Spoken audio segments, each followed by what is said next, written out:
HQ. We just got done with a memorable All-Star week in Atlanta, and now we are approaching the Major League Baseball trading deadline. Going to be a lot of moves made. Will they be big ones, small ones?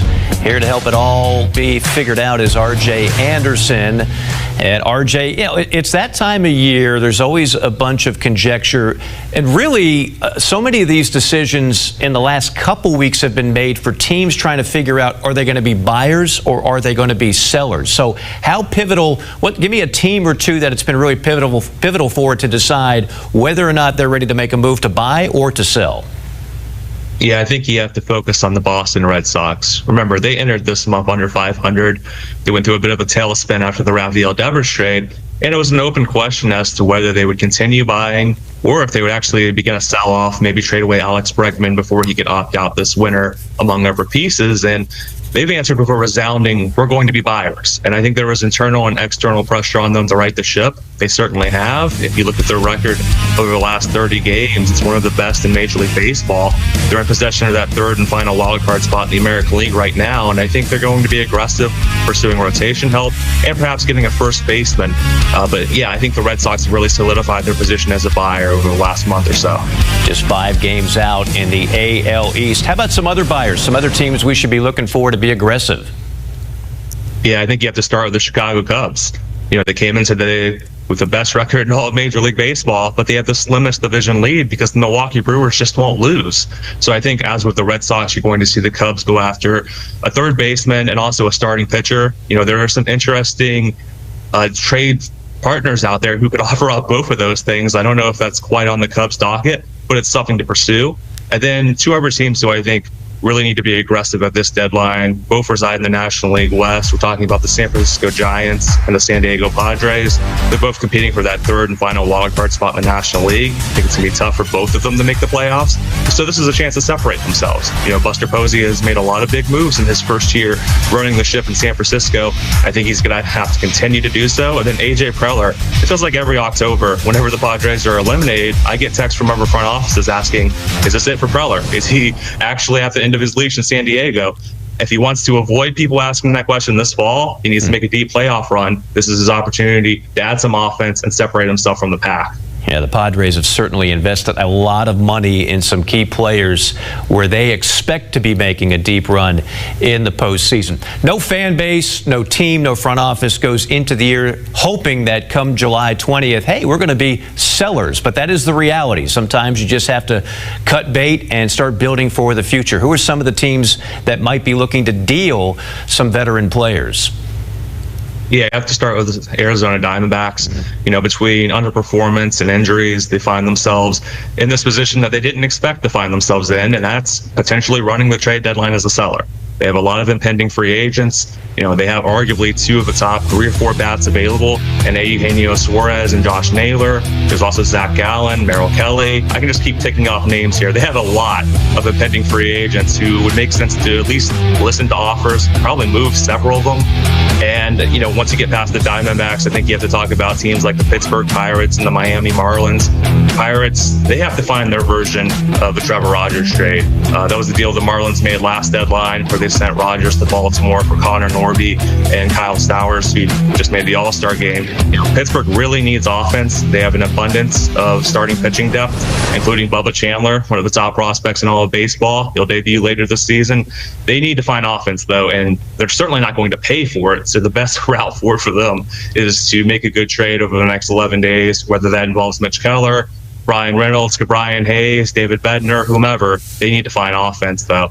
And then with the Marlins, I mean, they have some very, very interesting pieces, beginning with Eduardo Cabrera and Sandy Alcantara, 2 of the top starting pitchers available. They've also done a nice job identifying underrated bats. You know, someone like Dane Myers, for instance, might draw interest from other clubs, and they have a bullpen full of interesting arms, including Ronnie Henriquez, who is one of the best kept secrets in baseball. If you haven't seen him pitch yet, tune in the next time he's pitching for the Marlins, because he has an incredible arm.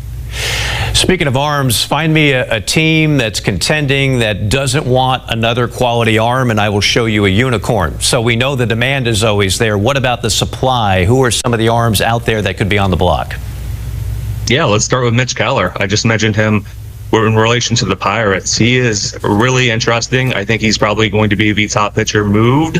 He has a track record suggesting he's a durable middle of the rotation starter, but there's actually some untapped potential here, and that's particularly enticing because he's signed for the next 3 seasons after this one for well below what his market value would be. And the reason I say he has upside left is he has a 6-pitch arsenal, and sometimes it takes these guys a little bit of time to figure out the appropriate mix, how to leverage that arsenal depth. If you want an example of that, look at Seth Lugo. He didn't break out until his age 33 season. Keller is going to turn 30 in a few months. He's still got time, and if he gets into the right situation, the right fit with the right coaching staff, he has a chance to take a leap forward and be an impact starter. Then elsewhere, I mentioned Edward Cabrera with the Marlins.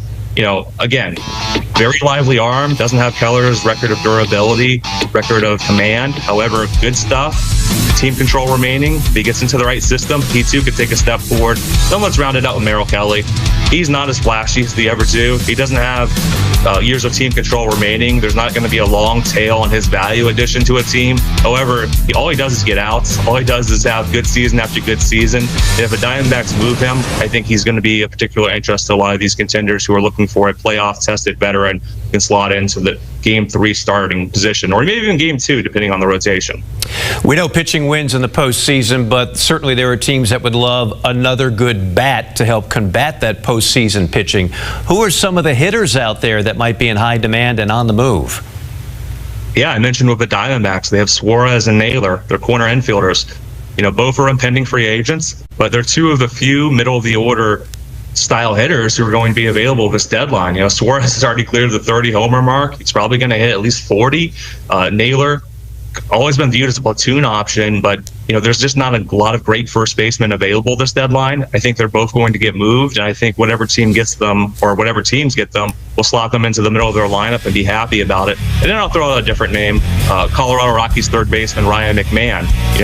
The Rockies dance to their own drum machine. Who knows if they're actually going to sell? Who knows? Maybe they'll buy or extend someone. You never know with the Rockies. But McMahon is of particular interest. He still has a few years left on a long-term extension he signed. He's a really good defensive third baseman. He has power. He has patience.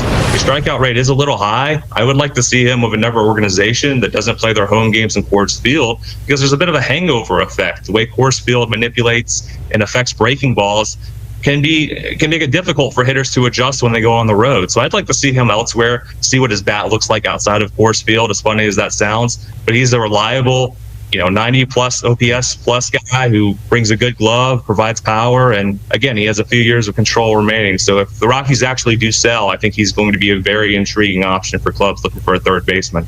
Should be a turbulent next 11 days before the deadline hits on July 31st. RJ Anderson, always appreciate the time. Thank you very much. We know LA can do this with one piece. And again, we get into that whole conversation we had about the Phillies, where maybe another prospect is added to bring things up and give the Dodgers or give Cleveland almost some insurance. If it's a 1-for-1 and the player doesn't work out, then oh boy. So here we go. The 1-for-1 is Josue De Paula. Yeah, significant. The number 1 prospect in the Dodgers organization, the number 26th prospect overall, and outfielder, a 55 out of 80 graded prospect. He carries by himself enough value to get over that $40 million benchmark.